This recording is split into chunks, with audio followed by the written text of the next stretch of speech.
Hello everyone, my name is Zenitsu and I'm back with another Digimon deck profile video. So today I'm going to be taking a look at BT16, and BT16 offers us lots of new and powerful tools to be able to build and iterate on some new and existing decks. And today's deck I'm going to be taking a look at is going to be the latest iteration of the Yellow Vaccine deck, more specifically the Armor Edition. So if you're unfamiliar with Yellow Vaccines, there's just a lot of different ways to not only just build the deck and play the deck, because we do focus on security manipulation as the theme, whether that's adding cards in, taking cards out, or doing a combination of the two. Yellow Armors adds, well, the synergy that armor form traded Digimon have with one another into the mix to make it even more potent and powerful compared to some of the other variants of Yellow Vaccine.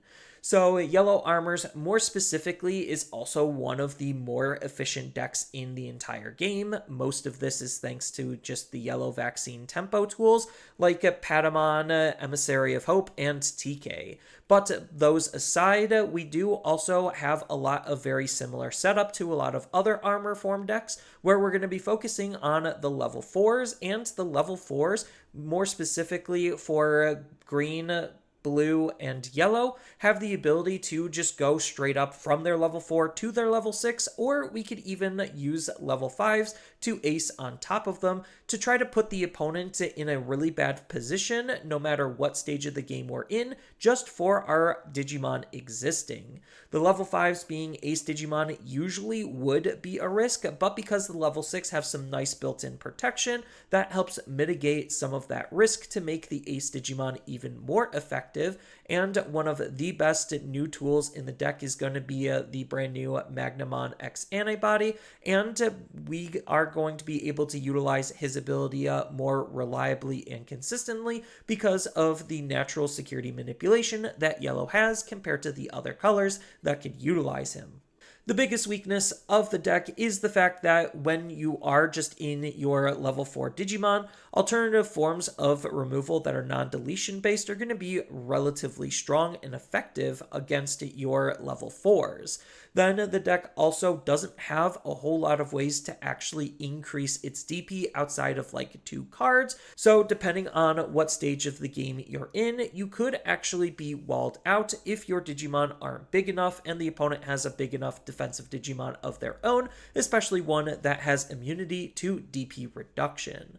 But outside of those few weaknesses, this is looking to be one of the stronger decks out of the BT16 format.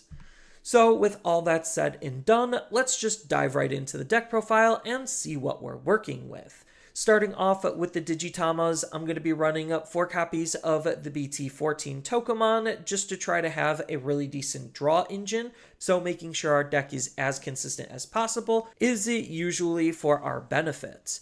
Then the last Digitama could be anything you want, if you even want to run one. I'm going to be running 1 copy of BT13 Kyaromon because we still are going to be removing cards from our security, so we could use this to be able to give jamming, which allows us to be a little bit more aggressive in the earlier stages of the game.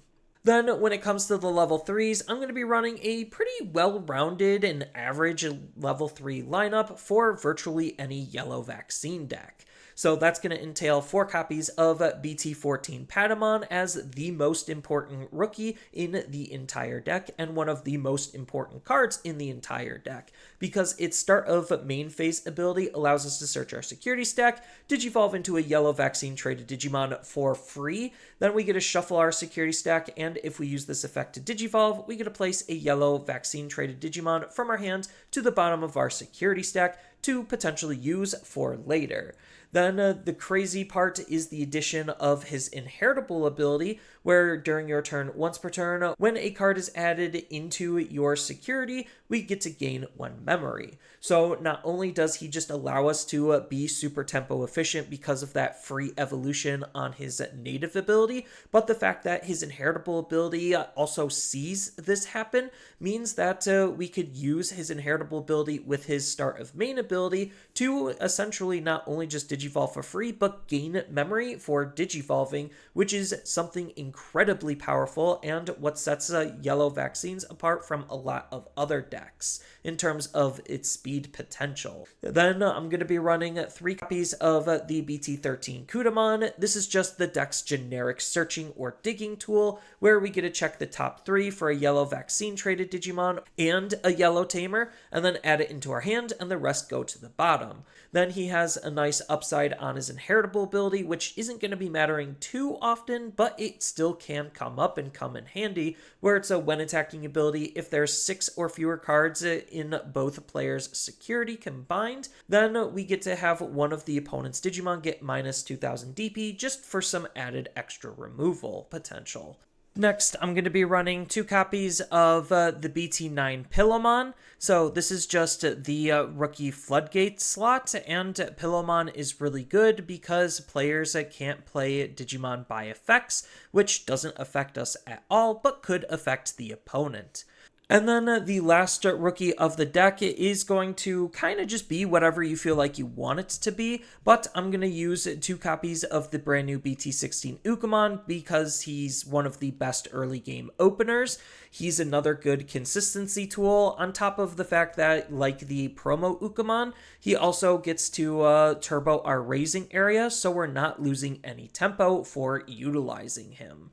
So during your turn, once per turn, when one of your Digimon moves from the breeding area to the battle area, we get to check the top 3 cards of our deck, add a Digimon or Tamer card from among them into our hand, the rest go to the bottom of the deck, and then we get to hatch a new egg into an empty space in our raising or breeding area.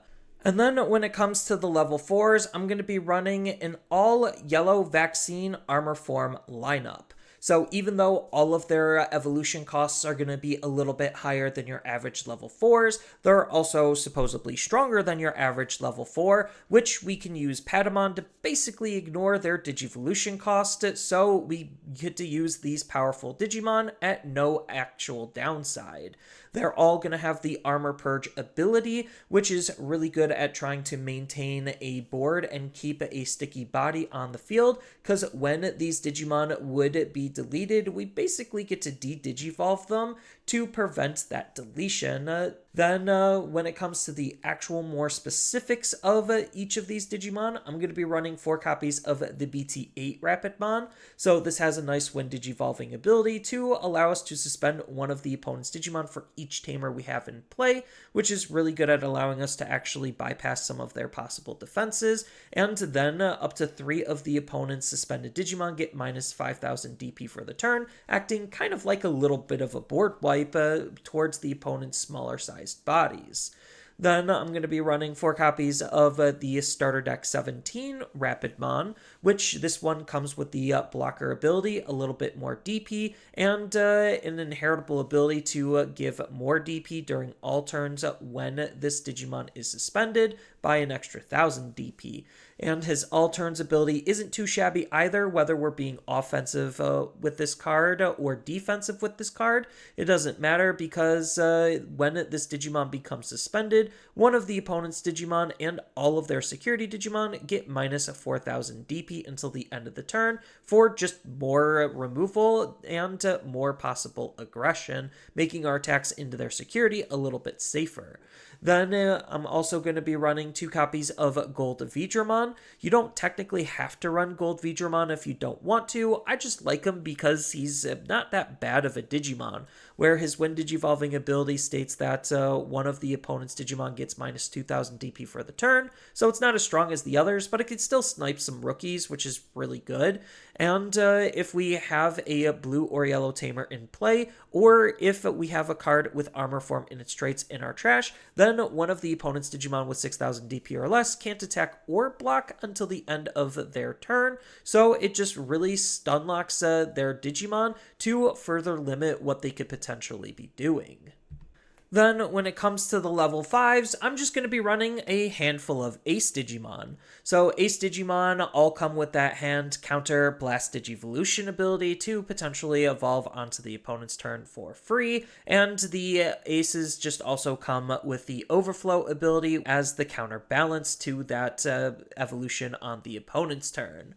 But I'm just going to be running a healthy split between Angewomon Ace and Magna Angemon Ace. So, Angewomon Digimon Ace more specifically states that whether we're playing her or digivolving her, we get to trash the top card of our security stack and have one of the opponent's Digimon get minus 6,000 DP until the end of the turn, which is pretty nice because she's just an easy card to play or digivolve into to snipe some of the opponent's mid-sized bodies. Then she also comes with a secondary ability where during all turns once per turn, when a card is removed from your security stack, if we have 3 or fewer cards in our security, we also get to recover 1, and the fact that she's interacting with our security while being a cheap and easy card to use is one of the biggest reasons why we're using her to begin with. Then I'm also going to be running Magna Angemon Ace for some very similar reasons, where his on-play and when digivolving ability allows us to be able to recover as long as we have 5 or fewer cards in our security. Then for the turn, one of the opponent's Digimon gets minus 1,000 DP for each card in our security stack for even more added removal. And then when it comes to the meat and potatoes of the deck, where a lot of the power is stored, that's going to be in our level 6s. So I'm going to play 3 copies of Rapidmon X Antibody. This is one of the secret rares from BT16, and he himself has Armor Purge. He could digivolve for 3 on top of our level 5s, or we could even digivolve him for 4 on top of our Rapidmons, allowing us to skip stages to go up into a level 6, so we don't need to always use the aces to be able to climb up into our higher stages. So he has 3 really strong abilities. First, he has a nice when digivolving ability where we get to suspend all of the opponent's Digimon down, and then this Digimon can attack. Couple that with his secondary ability where during all turns, while Rapidmon or X Antibodies in this Digimon's Digivolution source, all of the opponent's suspended Digimon get minus 4,000 DP, acting as a good board wipe because he's just suspending everything the opponent has, and he can still make that follow-up attack, on top of the third ability, where during all turns, once per turn, when an opponent's Digimon is deleted by battle or having their DP reduced to 0, which combos very nicely with his first and second ability, then we get to gain 2 memory to make our plays that much more tempo efficient. And then the other level 6 of the deck is going to be 4 copies of the other secret rare from BT16, which is going to be Magnamon X Antibody. So yes, we are playing both of the secret rares from BT16. This deck is going to be really expensive. Just keep that in mind if you're actually wanting to build and play the deck. But it's well worth it because of how strong Magnamon X Antibody is. So he's going to have this alternative Digivolution cost of 5 on top of our other 2-color Magnamon named Digimon. We don't care about this at all because we're not running any other Magnamons, and he does have the Digivolution cost to Digivolve for 4 on top of our level 5 Digimon, so we could use him that way if we really wanted to, but again, we're not exactly going to be utilizing him that way. We have an option to help us Digivolve into this card more efficiently. Then he comes with the Armor Purge ability himself and Blocker, so he's really good defensively, on top of the fact that he has a really powerful when digivolving ability, where if Magnamon X Antibody or an armor form traded Digimon is in this Digimon's Digivolution source, then until the end of the opponent's turn, this Digimon gains plus 3,000 DP and isn't affected by the opponent's effects, and then we also get to unsuspend him. So that's going to make him, by default, when we digivolve up into him, a 15k that basically is untouchable. And then on top of that, he has a secondary ability, which allows us to use his when digivolving ability over and over again to make this card extra broken. So during all turns, once per turn, when a card is removed from a security stack, it doesn't matter if it's yours or the opponent's, then we get to activate one of his when digivolving abilities to give him that extra DP and unsuspend him and make him immune to options. So he's just a very powerful card at basically being untouchable. And then when it comes to the level 7s, I'm just going to be running 2 copies of Shine Greymon Ruin Mode because, again, yellow and vaccine. Then we could think about running Omnimon Merciful Mode from BT9 instead. It's not as good, but it could still help get the job done, being another level 7 that we have access to. And then when it comes to the Tamers, I'm just going to be running the TK lineup that a lot of yellow vaccine decks are running. So that's going to entail 2 copies of the BT1 TK. So this is going to be the deck's dedicated memory fixer, while also being a searching tool for cards in our security. So we get to look at our security, take 1 card from it, add it into our hand. If that card is yellow, which it most likely should be, then we also get to recover 1 and to shuffle our security stack. This is really important because it's another way to remove a card from our security to be able to trigger Magnamon X Antibody's ability. Then I'm also going to be running 4 copies of the BT14 TK. This card is another insanely good card at not only just triggering our Magnamon X Antibody, because his on play allows us to return the top card of our security stack to our hand, again, removing a card from our security, and place a yellow vaccine traded card from our hand to the bottom of our security stack, ideally to set up our Patamon or our Emissary of Hope.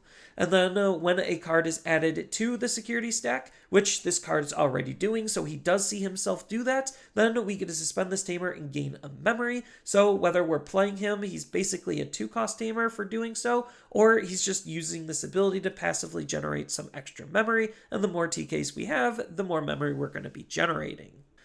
And then when it comes to the option lineup, I'm playing a relatively simple option lineup that's actually making a lot of sense for how this deck wants to play and what we're trying to do with this deck. So I'm going to be playing Awakening of the Golden Knight as the option card to interact with Magnamon X Antibody to make using him that much more easy. So its main ability states that we get to digivolve one of our armor form traded Digimon into a Digimon with Magnamon in its name from our hand, ignoring its Digivolution requirements and not paying for its memory cost. So that's allowing us to turn basically any of our level 4s into that level 6. Then its security ability is also pretty nice, where we get to return a card with Magnamon in its name from our trash to our hand and add this card into our hand. So that way we have ways to be able to use and reuse our Magnamon X antibodies. Then I'm also going to be playing Emissary of Hope because this card is just helping make our evolutions that much more efficient, which, because we have some pretty inefficient evolutions and slightly awkward evolutions, we definitely need every bit of help that we can get. So for the low cost of 1, we get to have the main ability to search our security stack and have one of our Digimon digivolve into a yellow level 6 or lower Digimon with Vaccine in its traits for free, and then we get to shuffle our security stack, and if we digivolved by this effect and we have a TK Tamer on the field, we also get to recover 1. So we could use this in a multitude of different ways to just make our evolutions that much more efficient. Then its security ability allows us to play a Patamon from our hand or trash for free, which is really nice to make sure that we can set up that extra body, while then also adding this card into our hand to potentially line up a comeback play. And then I'm also going to be running physical training because more consistency and cost reduction is never a bad thing.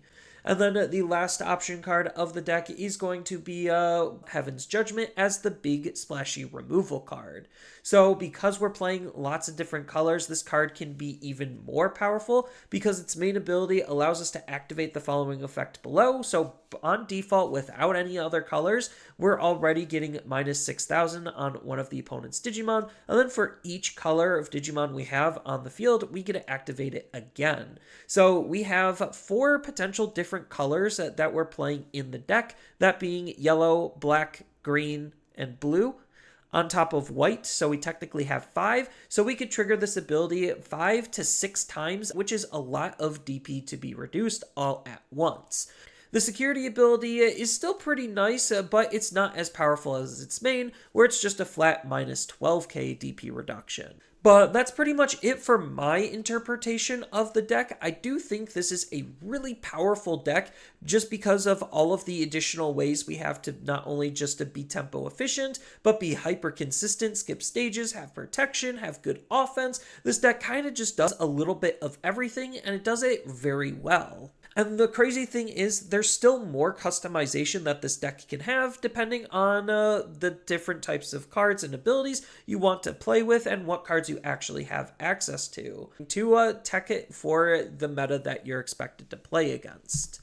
And then we do even have some potential future upgrades. They're not exactly direct support. For the armor variant, it's just generically good yellow cards, but the fact that this deck does get better is still something to keep in mind going forward for the future.